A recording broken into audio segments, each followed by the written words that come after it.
Kenapa kemudian ini bisa menjadi pedang bermata dua? Silakan dilanjutkan, Mas Hanta. Ya, karena seperti saya katakan tadi, dia berpotensi menjadi faktor insentif elektoral bagi Pak Prabowo. Tapi kalau tidak berhati-hati, kalkulasinya harus lebih cermat, lebih tajam lagi, bisa sebaliknya. Saya melanjutkan yang tadi, Egan, ya, pertanyaan Egan tadi. Yang kedua, dari sisi pertama dari sisi elektoral ya, tadi bisa nambah memecah di Jawa Timur, Jawa Tengah, tapi bisa juga berpotensi memicu perginya di Jawa Barat.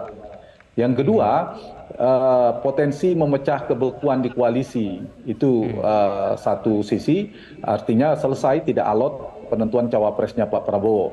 Tapi di sisi yang kedua, sisi yang lain, itu bisa menstimulus kekuatan non atau kontra Jokowi untuk terkonsolidasi menjadi kekuatan politik baru yang berhadapan-hadapan secara politik dengan Prabowo dan Gibran kalau bisa misalnya berpasangan. Itu juga harus diantisipasi.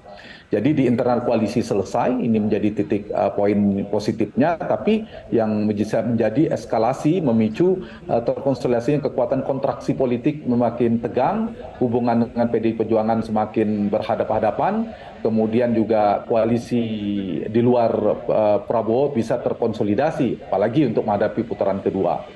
Dari sisi koalisi. Yang ketiga, ini yang mungkin yang paling disasar oleh kubu Pak Prabowo adalah ingin mengambil efek Jokowi. Nah, faktor Jokowi ini memang betul ini menggiurkan kalau misalnya berpasangan dengan Mas Gibran, itu Prabowo bisa mengkapitalisasi efek Jokowi terkait dengan approval rating tingkat kepuasan Jokowi yang relatif masih tinggi 70-80%, itu bisa disasar.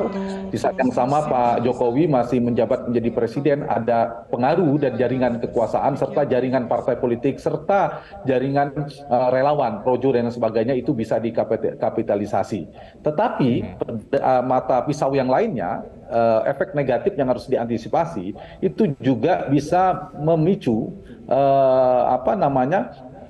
eskalasinya naik terkait dengan isu-isu di publik, isu-isu politik dinasti misalnya.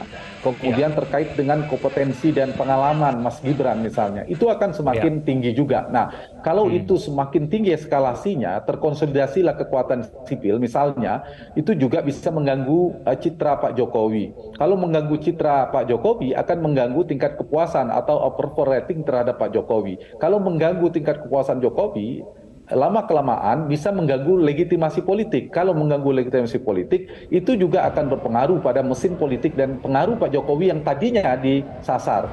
Jadi mesin politiknya sulit juga untuk berjalan efektif. Justru akan menjadi beban antipati kepada Pak Prabowo. Itu efek sampingnya. Tapi kan ada efek positifnya seperti saya katakan tadi, Egan. Tetapi itu apakah akan bisa diantisipasi, dikalkulasi misalnya hanya sampai setengah bulan, 1-2 minggu, tidak terlalu tinggi karena faktor cawapres tidak terlalu determinan dibandingkan dengan capres, maka kedugaan saya Gibran akan diambil menjadi cawapres Pak Prabowo dan akan direstui oleh Pak Jokowi. Tapi kalau kemudian kalkulasinya agak berbahaya, risikonya cukup tinggi, maka mungkin akan ada alternatif kedua. Jadi saya ingin jawab pertanyaan tadi dari Egan antara Gibran dan Erick Thohir. Dua-dua ini satu istilahnya anak kandung, yang satu anak emas. Kalau nggak ke Mas Gibran, mungkin alternatif terkuatnya muncul alternatif Mas Erick Thohir, Pak Erick Thohir.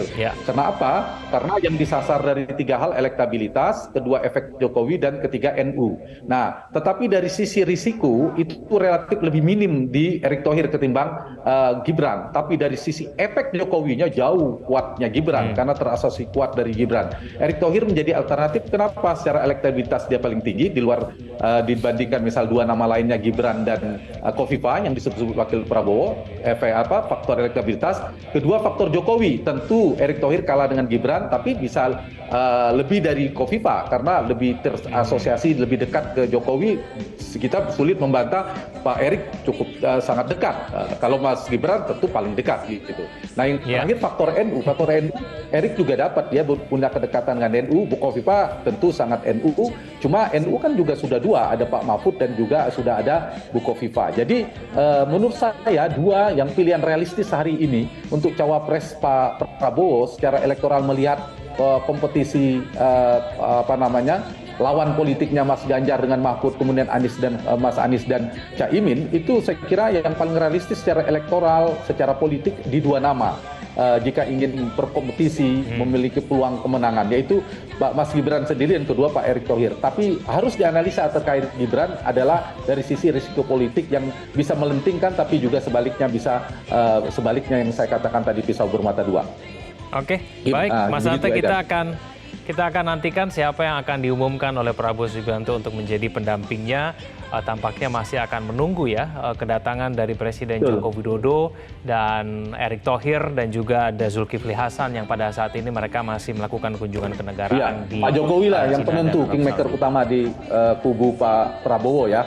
Faktor Pak Jokowi menentukan. Kalau di Mas Ganjar ya tadi faktor Ibu Mega yang sangat menentukan siapa cawapres. Jadi sekarang bolanya ada di Mas Gibran mau atau tidak, dan bola terkuatnya itu ada di Pak Jokowi, apakah mengizinkan atau tidak, begitu. Baik, dan Mas Hanta, terima kasih sudah bergabung bersama kami sejak siang hari tadi. Selamat siang Mas Hanta. Jelajahi cara baru mendapatkan informasi. Download Metro TV Extend sekarang.